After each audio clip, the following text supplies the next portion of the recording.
Hey y'all, we live. Okay, let me post this comment in. This is always like the toughest part of my job. No, paste. I just pressed copy. Oh, dang. Okay, so y'all, background. I have a Mac computer and okay, yeah, I did it. Great. I have a Mac computer and I have like all Apple products.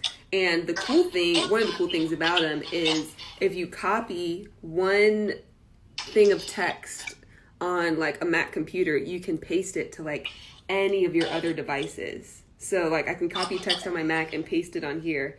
It's amazing. And so like that's what I'm using now to like paste in these comments, which is really cool. Okay, so today we have a really special guest who's going to join us. Her name is Kelley Johnson. She's a nurse practitioner. She's also a former Miss California USA. I believe she's California USA 2018. She's going to talk to us a little bit about her experiences as a nurse practitioner. She's going to talk about steps that each of us can take to stay healthy during this time. And then we're going to talk a little bit about her background in pageants because I'm Miss USA and she's a title holder, so why would we not? Okay, so let me search for her and make sure that we can connect on here. And a bunch of you guys sent in comments and questions yesterday, so thank you so much for all of your questions. We had a ton of them, and we also have like our topics that we're going to talk about. So we'll have those, and then if you have other questions while we're on the live, feel free to drop them into the question box down below. You should see it right beside your comment section. It's like a little question mark boxy thingy like this, which helps me because it's so hard to scroll through everybody's comments while we're talking. And if you have questions, it's easier to keep them sort of sorted in that little comment box. And there are a ton of people on here. Hey, Nia! I see Nia's on here. And so many other people have joined. Okay, good. So we've got Kelley on. Let me add her. Oops, I'm adding two people at once. Can you do Kelley's about to join us. Get ready. It's going to be awesome. So fun. Hi. Yay. Kelley, how you doing? I'm good. How are you? I'm doing well. Good morning. Thank you for joining us so early. Oh my gosh, it's no problem at all. It's so crazy, right? It's, In quarantine times, does anybody even have a schedule? I don't even know what day of the week it is. right? Like I seriously, I used to have one of those like a physical calendar, and so that I would know like, okay, I'm just gonna cross off this day. I'll always know it's this day. But my calendar was for like 2019 and it went through like January 2020. So now I have nothing. Now we have no way of knowing the days or the times. I know that's how I feel too. I'm like, well, I think it's Thursday. By the moons, I think it's Thursday. You're like, I don't know. That's exactly how I feel. But I am so happy to be here. This is this is awesome. It's just nice. Yeah. Thanks for having me on. Yeah, absolutely. We're gonna have a lot of fun. There's so many people, so many sent in a ton of questions. But I know you and I talked about some topics that we'd like to address first, and then we're gonna get to all these questions. Oh my God, we've got so many comments too. Hey guys, hey cute girl on fire says hello, Kelley. Hi everybody.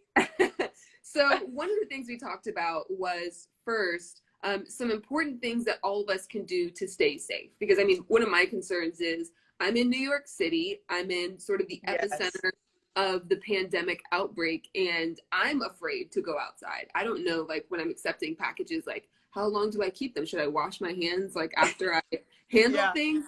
What am I doing? So what are sort of our top 5 precautions each of us can take? Yes, that's a great question. Well, first we can start with the packages one because so many people have those questions. So when you get things like groceries, because we all have to eat, right? So when you go to get groceries, you're getting a package, the virus in very faint ways can live for about 4 to 7 hours, sometimes days if it's cardboard or plastic. So basically what that means is you don't have to panic. It's very faint remnants of virus. It might not be live, but if you do get groceries or you take stuff home, if there are things you can disinfect, you know, before you walk into the house, if you can leave like the bags that the groceries come in outside or put them in a dumpster. Same with packages. If you can just get the packaging out of your house immediately and then wash your hands, the stuff inside should be fine. But that's just being extra cautious. You know, they are starting to say when you're going out now, if you can wear a mask, that is the most appropriate. So if you do have one, not everyone just has masks, which is totally understandable. So anything you can get, you know, a turtleneck or a bandana, anything like that. When you're going out in public, they are saying that would be really helpful. Yeah, someone said you can wipe down your groceries. Of course, any sanitizer that you can use, you want to use is totally fine. So yeah, so then wearing a mask.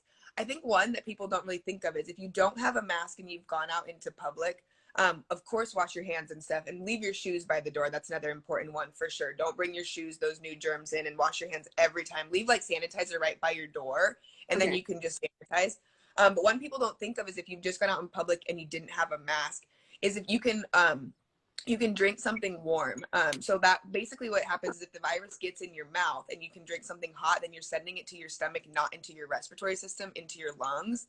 So that's actually a recommendation over from Asia, and that's kind of what they're telling people is like if you have to go outside or you're gonna be home, drink something warm. So just in case it does get in your mouth, you can hopefully move it. But I mean, it can still get another way. Like what it is? Like, could it be just like regular tea or coffee? Does it matter like how hot it is, or if there's sugar or other stuff in it? Nope, it's totally fine. Just anything warm. The best way to do it for sure is if you think you've gone out in public and maybe someone coughed near you, or you're just like, we had to go to the grocery store, but you didn't have something to cover your face. That's a really, really good way, because it's obviously when we're talking, our mouths are a lot bigger surface area for it to get to than in our nose or our eyes.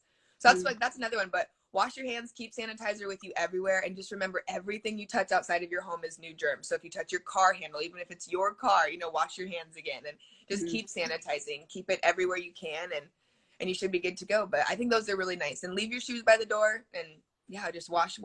But I don't know if we're gonna put out an infographic too with tips and tricks, but I've got plenty. But I think people are really curious, what can I do from home? And those are some of the answers. So I hope that that's a little bit helpful, but try to just stay in if you can. Yeah, no, I think that's great advice, and I'd never heard of that before. So thank you for giving us that. And I think our digital team will be preparing an infographic to help people with some of the high level advice that you've given, because like I said, I hadn't even heard of the drink warm of a warm beverage when you get home thing. And is there a difference between like using hand sanitizer and washing your hands, or are they both equally as effective? So that's a really good question. So it just depends on what kind of hand sanitizer you have. So right now the guidelines are 60% alcohol and above, which is most of them. Like the cute little ones you see at Bath and Body Works, and like those are usually still typically about 62%. So I know, right? That I ordered a while ago. So the highest ones, exactly. The highest amount of alcohol you can have in them is honestly, for sure, obviously the best, but those are still really, really effective. For sure though, wash your hands when you come in from the outside. But like if you're getting in out of your car, sanitizing after you touched a shopping cart, that's going to be just fine. But when you come in through your door, everything on your hands up to your elbows is new germs. So just go and scrub them and wash them. And for sure, another tip and trick, wash your hands, especially before you wash your face, when you are going into your bed, like before bedtime, before you touch your face, because washing your hands is for sure the best method. It's for sure the most effective. So you want to wash your hands, really well, especially before you touch your face, even if you're going to use a face wipe. And then you definitely want to wash your feet and your hands before you get into your bed, which might sound really odd, but just jump in the shower, run some warm water over them, and you're good. Dry them off. But there are, even if you're walking around your house, there could be germs, from your shoes that you were walking around in or things like that.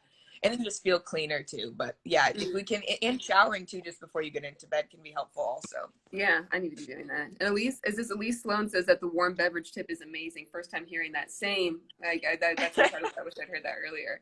I know. I just feel like it's so, before it got really bad, if we had all been doing that too, I think so many people got it from it's called the aerosol, which is like, it just kind of hangs out in the air and it doesn't just hang there forever. So no one gets super scared. You're not like walking through it when you go out of your house, but it does. And so when you're in public places and you get it in your mouth, it's like the quickest thing to do. But it's not 100%. You still have a nose it could get into, and your eyes, but it is our mouths that are our biggest ones, and I'm a talker, so it works for me. Same. Well, so I'd heard I went on, there was some video that somebody sent to me that said that the virus could stay alive airborne for up to 3 hours. And it freaked me out. And that's why, we have Central Park that's pretty close to us. We stopped. We used to go walk around Central Park just to be outdoors and get some air. But now I'm afraid to even do that. Cause I'm like, what if somebody coughed 3 hours ago and it's still hanging out here? Well, yeah, and it's true. And it's those sorts of, the hour timeline things for droplet precautions and things like that when it's hanging in the air are really more of a concern for anyone in a facility where they have an active COVID-19 patient and they're doing procedures that induce them to cough. So that's usually when it's the most scary, where they are coughing the virus into the air and then it's airborne. So I wouldn't worry so much about any place where it's if there's any wind, things like that. Plus, like I said too, after, that person immediately coughs or sneezes, it would take a lot. There's remnants of the virus, you can pick it up if you're doing microbiology or any sort of lab testing. You might be able to pick it up, but would that actually infect you and make you sick?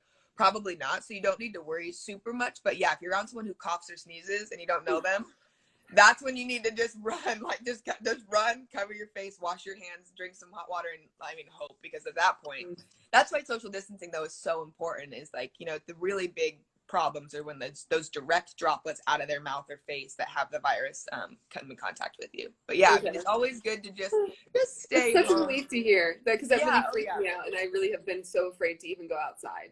Well, and I honestly, New York, where it's like the epicenter, I don't blame you at all. I mean, I am in Los Angeles, and it's a little nerve-wracking here too.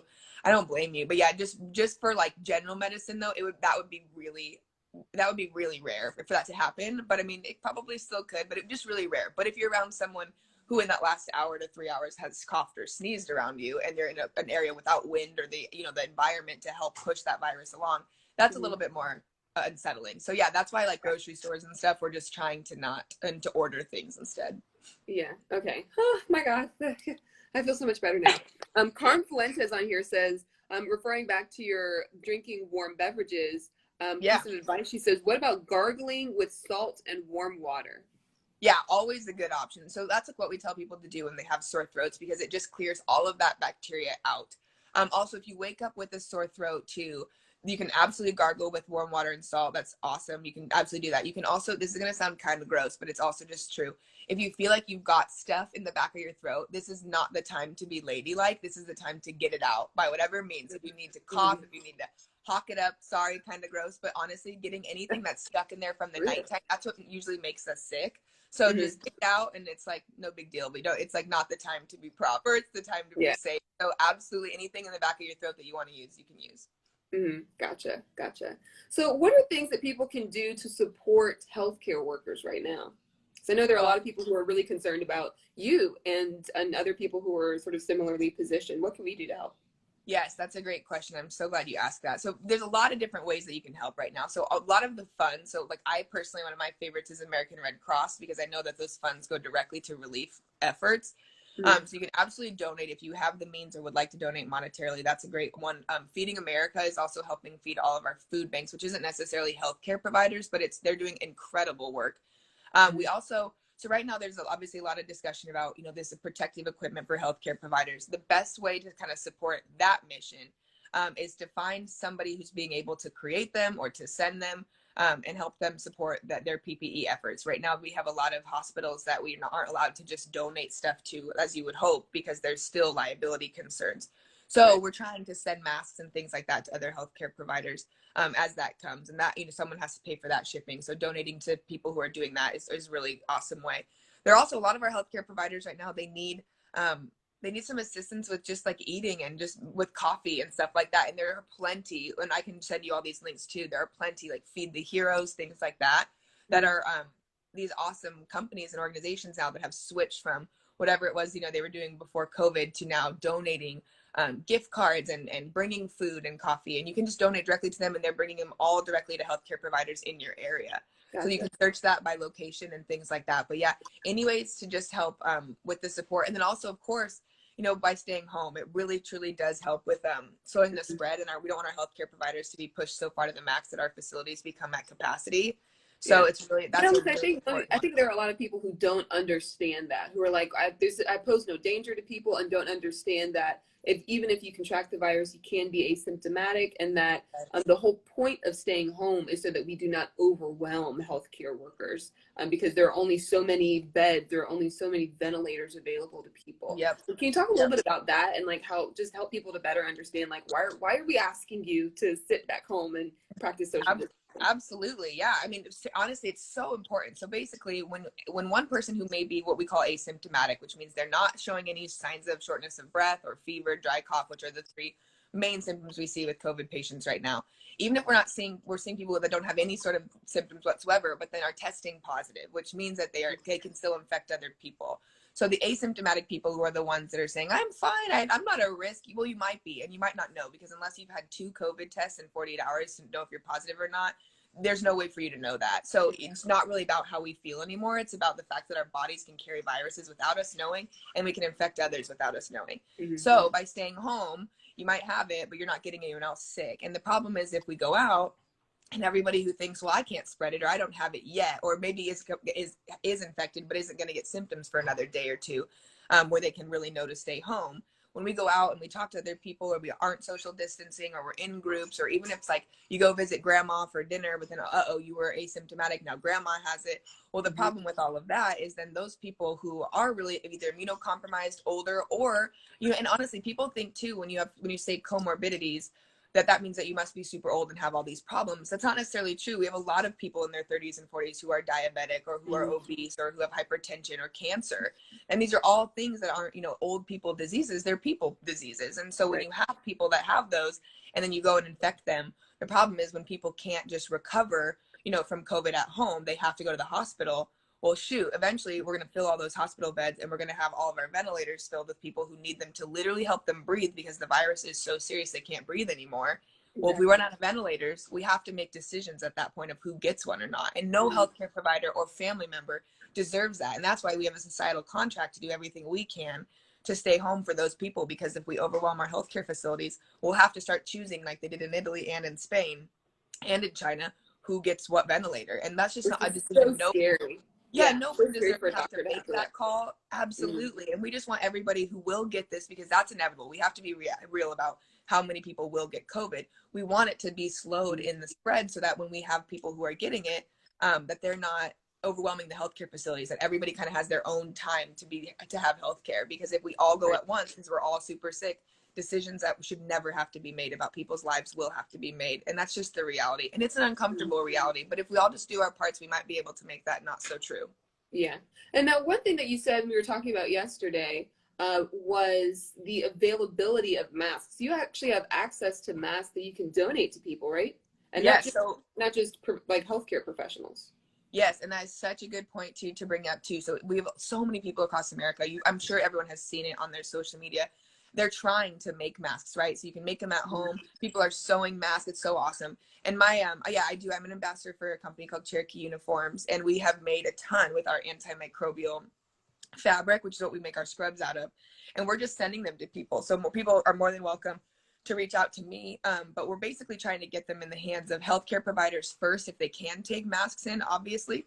But also people who, maybe you've got a nurse in your family, or you've got little kiddos and you have to go with your 4-year-old because you're, single mom and you need to take him with you when you go to the grocery store. No problem. Let me know. We understand that, and we can send you guys one that he can wear, or she, whoever in your family might be, immunocompromised. I know we have got a lot of healthcare providers that take care of elderly people in their home. Well, those elderly people need masks. And so that's totally fine. We want to send them to you. So any company that is on your heart that you want to donate to, or, is giving out masks, or you can absolutely reach out to me and we can help with that as well. Good. So if people want to get masks from you, should they just send you a message on your Instagram? Yep, absolutely. Okay. It's just Real Nurse Kelley. That's the easiest way to do it. And it's no problem. It's free. We're not charging. This is a donation. We're not even charging for shipping. That's also being donated from other people. So we're really just trying to help. But there's a lot of people out there that are like lay people that aren't in healthcare, that aren't maybe specifically in an essential business right now, so they don't have to go to work, but they have to go to the bank, they have to go get groceries, you have to feed your family, and those people still need to be protected as well, especially if when they come home they have somebody at home that has a comorbidity or could be immunocompromised. Exactly. There's somebody on here, Nurse Galia, I hope I'm saying that right, because it's so scary and it makes me so mad to see people at parties. Same. Nisha says this is so amazing, and Esther is saying yes to all this. So I posted something on my story yesterday asking people for questions if they had questions, and I saw Maddie's on here. She had a ton of questions for you. She's a huge fan. One of her questions is, can I have her cell phone number because we need to be BFFs? Yeah, this is awesome. So besides that, she had some really, really great questions. I'd love to ask you some of them. This is more about your nursing career, not necessarily about the pandemic that we're dealing with right now. And I'm sure there are some other people. I saw some other nurses on here, so I'm sure they're interested in hearing from you. One of her questions was, and Maddie, she's still on here. And Maddie, if you have like one of the pressing questions that you really, really want answered, go ahead and drop it in the question box. But one of them was, here it is. Have you ever experienced burnout with your career? Because right now you're a nurse practitioner. Before you were an RN, and you're going to be taking some more classes to get your doctorate degree, right? Yep, that's all true. So I've been really lucky. I have not experienced burnout yet. Burnout is a very, very real concern for nurses, and it's really easy to happen, especially for anyone who doesn't know what that means.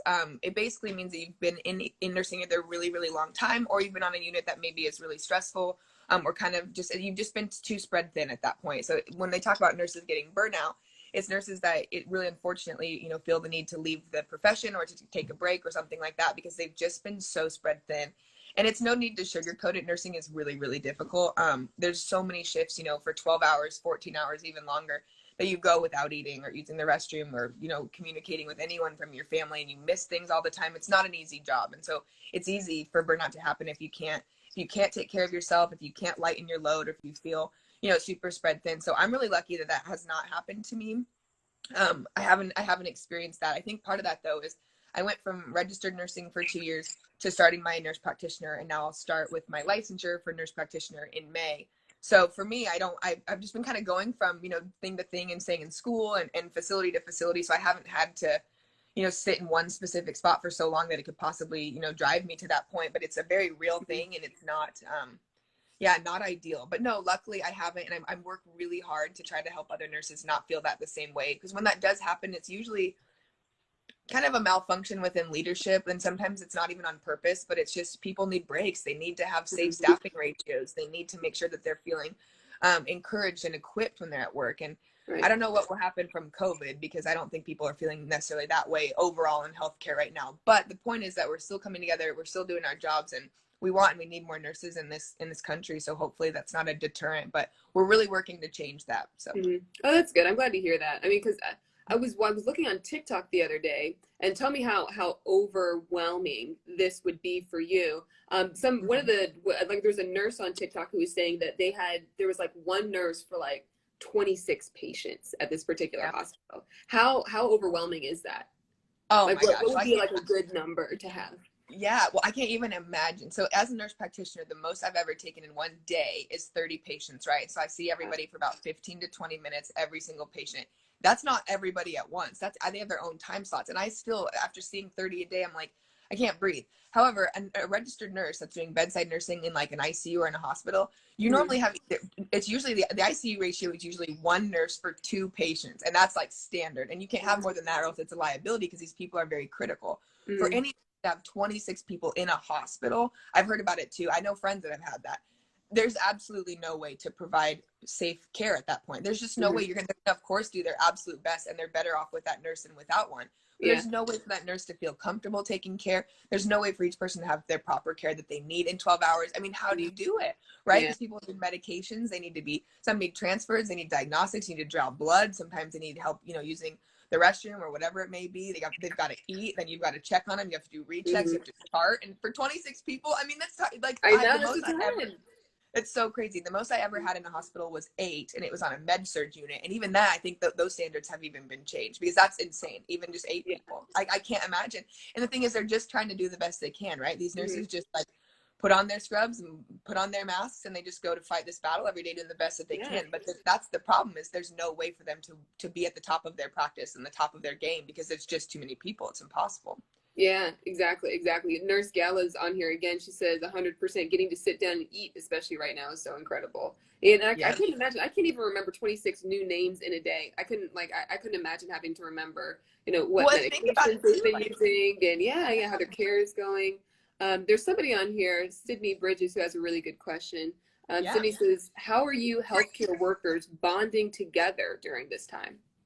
Oh gosh, well, I think everyone's kind of coming together on social media. So a lot of us, of course, follow each other. You know, when you're in the realm that I'm in, where you are like ambassador, stuff like that for different companies, you kind of meet the other ambassadors and people like that who have large followings and stuff. And we've just all been trying to come together as much as possible, but not to come together to make it about us or to, you know, post about us. Right now, it's truly about other people. It's so funny. We've all kind of had this funny conversation, because, you know, in the days of social media, we all like have our cute grids, right? We have our filters that we use. Some people like to match it up. They have like certain ways that they post. Well, not during COVID. So all of us are just kind of getting whatever information we can out as possible.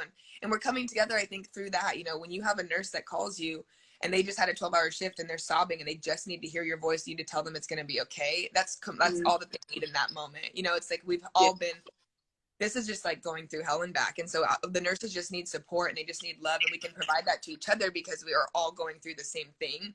But I think the best ways that we're bonding is honestly just trying to be a support. I know my good friend Sarah, who's in the ICU at UCLA, has started a company that's helping deliver food and coffee to her specific hospital.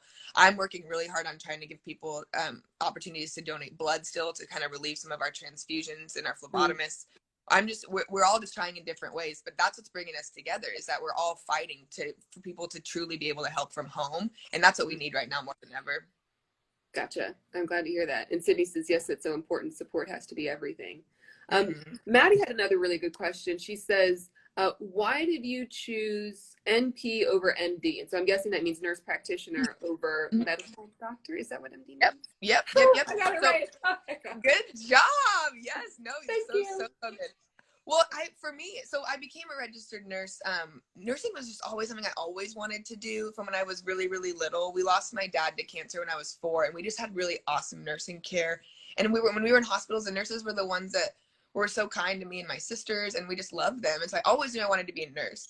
And then once I got my nursing degree, it's different than the degree that you have to get in for a bachelor's degree. It's usually biology or one of the sciences for being a doctor. A medical doctor. So for me, I already had my registered nursing license. And so the next step naturally is to get your master's, which is the Master's of Science in Nursing. And then that becomes, then you become an NP. And then for me, just moving forward in the nursing track. So medical nursing and medical doctor are two very different things. And that was just the track that I chose. I think you get to just spend more time with patients and their families. And I'm a talker. Like, I'm a people person. Like, I don't know. Which works really well for nursing and works really well for pageantry too, which is a good segue into another topic we really want to talk about. I know there are tons of people who want to hear about your experiences because you've sort of had this national platform, or given this national platform to nursing by competing both in the Miss America organization and the Miss Universe organization. So let's start with MAO. So you competed, you won a state title as Miss Colorado, and you went to Miss America. What was your experience like? Oh gosh. It was so wild. I'll be really honest with you. Like, when I won Miss Colorado, my dress was off of Craigslist. I had to borrow a swimsuit from another contestant. I wrote my monologue in my car on the way there, and I used my real talent, right? It was your monologue. Yes, and I wore my real ICU scrubs from work. Like, I barely showed up, and then I won, and it was like, oh gosh. And I knew it was something way bigger than me, because I literally, truly, because I'm so tall and was on like the ramen noodle budget in college, my dress off of Craigslist wasn't even hemmed. I won barefoot. Yes, I know. It's like, I look back and I'm like, yes. And I'm like, this is so crazy. So like, I think for crowning, I had shoes on that were like my interview shoes, but like I competed in evening gown and MAO literally barefoot. So anyway.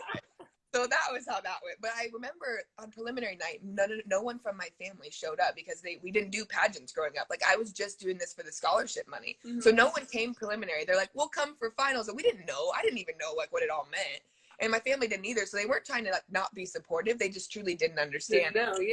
And so no one was there to watch me in preliminaries. And I got a standing ovation for my talent. And that's when I kind of went like, oh shoot, I might actually win this thing, because it was like so much bigger than pageantry. You know what I mean? It was like, people really cared that like the message of my monologue was like, you're not just a nurse, you're a lifesaver. And so people really cared. So I was like, oh my gosh, I'm going to win this thing. And then my life just got flipped upside down. But my experience at Miss America was fine. Like, I had made some of my best friends through there for sure. And like, of course, the next day after Miss America, I was headed to be on Ellen. So it was like, I didn't really know what was in store for my life at that point. I just knew that it was really like something had just happened, and like I wasn't supposed to be the one on national TV. Betty was. And it was like, I went to Ellen, E! News, Inside Edition, Dr. Oz, CNN, the doctors, and like within 5 days. And so it was just a really big, crazy whirlwind of, I don't know, like chance. How did you place at Miss America? Because you did your second runner up. And and you did your talent on national television. I remember that, because I remember when Betty won, and I remember watching that year. Yeah, it was so crazy. Well, my monologue was at 7 million views before even finals night happened, because that New Jersey press put it on one publication and it went viral. And that's when I just knew, I'm like, this is just so much bigger than like me being Miss Colorado. There's another purpose for me in this. Like, this is just different. And that's what happened. I mean, it led to a whole keynote speaking career and what I'm doing now. It was really, really crazy, but it was an odd thing. But honestly, Miss America paid for all of my student debt. Like I had absolutely none. And I walked in with 40 grand in debt. So it really did pay it off. And it was just, I had a lovely experience. I mean, I really did. It's like, it was different because America, the age limit it caps at 24, I believe. And so my experience with my Miss USA girls were like, it was just so wonderful because we were all just kind of in our careers. You know, we were all just a little bit older. You had a little bit more maturity under your belt. A lot of us were like working women, and it was different experiences, and like just the way we all communicated and the competition itself. Exactly. But my experiences with both were honestly great. Like I really thoroughly enjoyed both my years a lot. Yeah, which is so cool because I competed in the Miss America organization too. That's where I started. I competed twice at North Carolina, and I loved it. It was super exciting. And when I competed, similar to you, the age limit was 24, and then they moved it, I think, to 25. And so you finished at Miss America, had a great experience, and then later on you competed in Miss California USA. What motivated you to compete again? Oh gosh. Well, to be totally honest with you, I think I let the like fun of living in California kind of get to me, and I was eating like all the new foods, and I wasn't working out as much, and I was just nursing and like being with my friends. But see, where I lived, when I went to school in Iowa before I moved to Colorado to compete. So that was like where my college experience was. So it was just kind of the same thing day to day. So when I moved out to California, it was like, I'm a big foodie. So I tried all the restaurants, and I played volleyball, and I was being this beach girl, and I was like, Kelley, you need to get your fitness back on track. Like, what can we do? You know? So I just was like, oh, well, we'll just see about competing. And then my boss came up to me and was like, I really think you should compete for California USA. And it had kind of been crossing my mind, but I was like, oh, no. So then I went to the show that year and saw India win. And I just thought she was so lovely and stunning from the beginning. And I remember being there alone. I went by myself to think, like, is it something you really want to do, Kelley? Because if you're going to do it, you better commit, because you had a huge run in Miss America. You can't embarrass yourself. And I didn't need to win. But I just needed to, like, show up at least, you know, prepared, which takes a lot of time and a lot of work. So I'm like, are we going to do this? And then my boss approached me afterwards and was like, I'll pay your entry fee. And it was expensive in California. Yes. And I was like, okay. So then I was like, all right. So I just started, like, you know, doing the workouts, and I started, you know, preparing, and went on my birthday with 5 of my Miss America girls to go find a gown, and all my friends flew out for the competition. And the week before I competed in California, I went to Minnesota to watch my very best friend compete, and she won. And that was her second year as well. And she won. And I was like screaming, because we both had wanted it for so long, and we had been trying for so long. And so we're like, that was Minnesota. So Kaylee won Minnesota on like November 7th, 27th or 28th. And then I competed on December 5th. So it was 1 week later. I flew from Minnesota home. She flew out, and I was like, please, please, please. Because she was my Miss Idaho at Miss America. Yes. And I was like, please, if she's going to Miss USA, let me go with her. But 200 women compete in California. You know, my year was really, really competitive. And it was like, yes, and it was the year that like Bianca was competing, and Carly Diamond Stone, like these incredible women that I literally looked up to in pageantry my entire life. Like they were just these beacons. Like they were so good.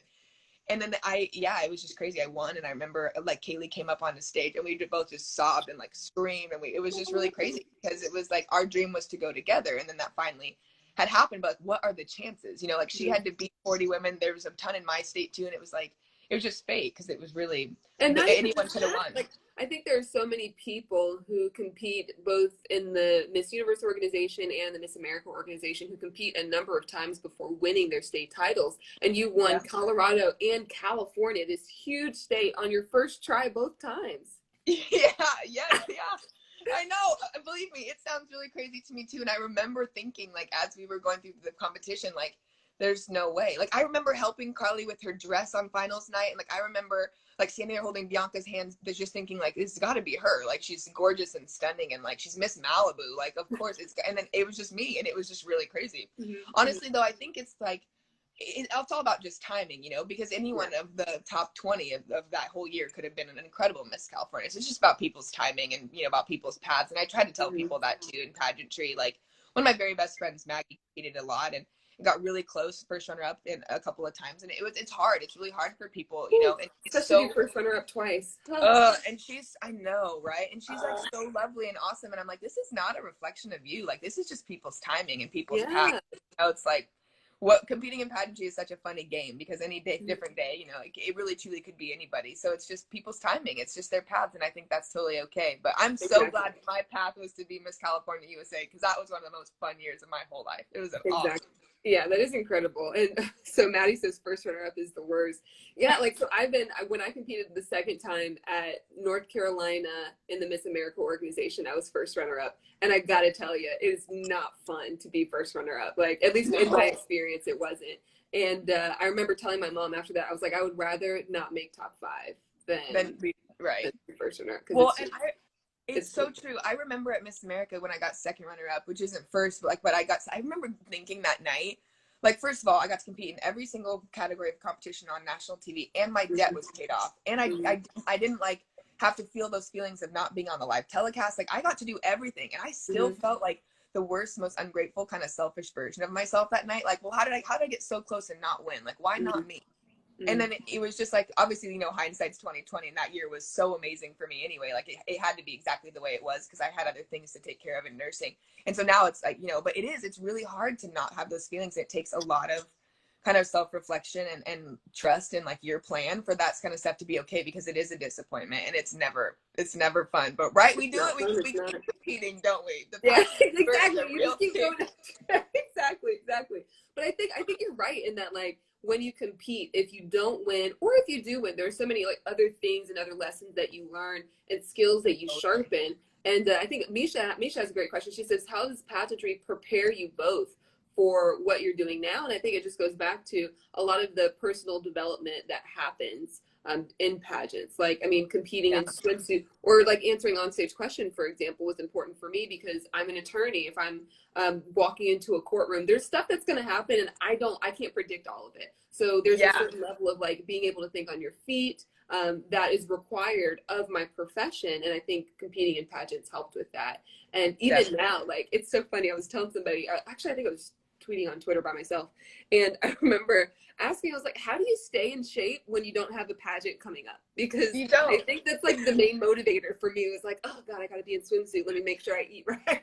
That is so funny. I just go, you just don't stay in shape. No, I'm just kidding. But it is a different kind of shape. For me, my shapes are a little different when it's pageantry or when it's not, because I am a big foodie and I'm 6'2", and that's just how it is. But that is so funny that you said that, because it's so true. Like, how do you, well, first of all the skills that we learn, but then like just afterwards to maintain all of that is different. And people ask me, well, then isn't it like unhealthy if you can't maintain it? And it's like, no, it's an athletic competition and you all prepare the same way. And it's not like any person that ever competes, even in the Olympics, is like the same Olympic way they were 1 month later. You know, it's just athletic. It's just different. It just is. But that is really, really funny. But for the skills, of course, oh my gosh, interview skills, just being comfortable public speaking. There's never a question now that I feel weird about not answering, because you know every way to get around a question now if you don't know the answer. Yeah. But we also know, I think, a lot about, you know, current events that most people don't necessarily know as in depth as pageant women do, because we study them and we have to know them, and we have to also be able to intelligently contribute to conversations about them. So I think it's such a skill set. And then you also learn how to make friends, and that might sound weird, but when you are around women, that many women, you learn skills of ways to be a little bit more patient, a little bit more kind, a little bit less self-serving, a little bit more for the other person, even in competition. You really learn to have, you know, self-confidence and to build up the things you love about yourself, because you're going to be in a situation where you're comparing. And so it's just, I think you learn so many lovely things about sisterhood and skill sets that you can take then to go be boss women in the real world. But yeah, I mean, pageantry changed my life for sure, 100%. Yeah. I totally agree. It really does. And I think what's interesting is that you were talking about, you know, competing in Miss America and then going to compete in Miss USA. And you said there were so many of your pageant sisters from America who still helped you and that you continued to develop relationships with. And I think that's exactly what it does, is it builds this sort of bond between you guys. Like, we all went through this together. Even now I have the girls that I competed with at Miss USA 2019, we all have a group me, and it's still going. There are people messaging in that group me every single day. And you really do. It's really, really cool to have that bond. Okay, so there's another question here. Mackenzie Harris says, do you think that having a degree and a career makes you more likely to win a state title? So Nia Sanchez and I did an Instagram live, I think it was last week, and we talked about this particular topic. And I think there are a lot of people who wonder that, especially because, you know, as of late, we've seen a lot of winners like me. I mean, I have 3 degrees. It's a lot. Right. A lot of schooling. Yeah. But no, I don't think that that's like necessary. I think in from what I've seen, it looks like a lot of the winners and a lot of the people who are successful in pageantry have ambition. They have drive. They have real passions, and they're authentic. And I think that's what ends up being successful. But it's not like, you know, you have to have a degree. But I think that a lot of the same women who have ambition and passion end up having degrees or end up having some sort of career. So I don't think that it's like, you know, required, but I do think that a lot of those skills end up producing the same sort of results. What do you think? Absolutely. I absolutely agree with you. And I also think too, just, I think that when they say pageants are won an interview, that they're not, that's very true. And honestly, I do think that, you know, there's so much to be said for other portions of competition. There really are, and they're important. But I think that the woman that stands out is the person in interview and on stage question that really shows them that not only is she intelligent, which does not take 17 years in school to become, and it doesn't, but it's that they're intelligent and that they are well spoken, that they've worked hard to, you know, understand other things around them, and like exactly like you just said, that they're motivated, that they're ambitious. I don't think it's a requirement, but I definitely think that working on, you know, your public speaking and really being confident up there where you sound real and authentic in what you're saying, and then also, you know, sounding intelligent is important. I think that's exactly how you win. You know, I really do. I think that a lot of people can make it for different reasons to the top 10, top 5, but I think the girl that's going to shine is that person when you really, is that final question, because it's when you really set yourself apart or when you fall back. And that doesn't need to make you nervous. That should be like, I feel like a challenge that you really want to accept. Like, I could not wait for top 5 at California, because once I made top 5, I was like, yes, like I'm ready. Let's go and speak. Like, I want them to hear me. I think you're one of the few people who does that, because I was not excited. No, it's so true.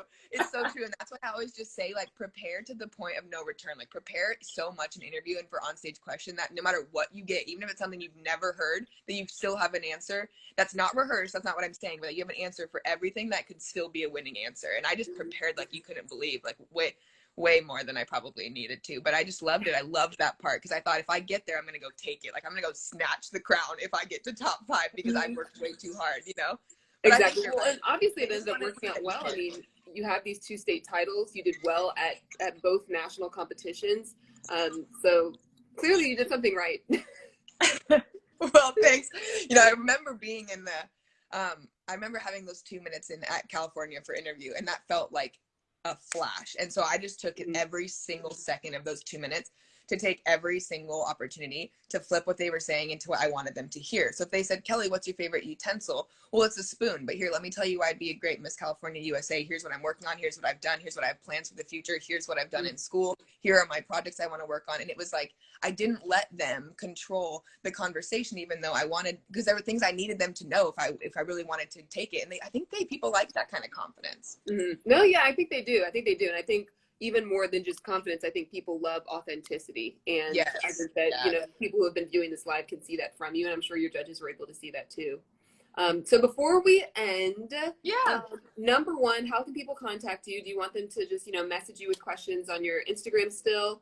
And 2, do you have any like last words of like encouragement or inspiration for the people who are on here? Yes, definitely. So good. IG is fine. Real Nurse Kelley, message me anytime you message me, especially if you need a mask or just want to say hi. Would love to hear from you. So definitely message me that way. For last couple of just comments, first for the healthcare providers that are listening, if there's anything that you guys need from me, aside from masks or any sort of PPE or anything that we can help you with, if you need food delivery or gift cards or things like that, or just someone to talk to for support, we're doing big Zoom groups of healthcare providers, not just nurses, that are just offering support and encouragement. So please reach out to me for that, and I'll add your email to that list. And then for any of my pageant people out there, it's so funny. I feel like such a has-been, because it's like, I feel like so long ago, it was just last year. You're a forever. Forever. That is so true. But for anyone who's doing that, if I can be any sort of support, let me know too. But please keep trying, because I think pageantry is so good for women. And it truly changed my life. And I also don't think you have to be perfectly cookie cutter or think that you were absolutely made out to be in pageants to have a really great experience. I don't think I ever was. I was always an athlete, and I ended up loving it so much. And you make so many lifelong friends and things like that. But don't give up either. For sure, don't give up. Keep trying. And let me know if I can help you in any sort of way. But remember to always, always, always be yourself. And that will always get you the farthest, even if you lose, because you won't have any regrets about what you showed them and who you were in your heart. So do that. But let me know if I can help. And I love you guys. And thanks so much for having me on. This is awesome. Miss USA's never asked me to be on their live. Like, I'm so excited. I'm so honored. Yeah, well, thank you so much for joining us. I know it's kind of early over in California right now, but we really appreciate it. Thanks so much for your honest advice and your thoughts. And guys, like Kelley said, if you have any additional questions for her or need some help, we've pinned her @ down in the bottom. It's Real Nurse Kelley, so reach out to her. And thanks again, Kelley. Hopefully we get to talk again soon. Yes, thanks so much. Okay, you guys have a wonderful day. See ya.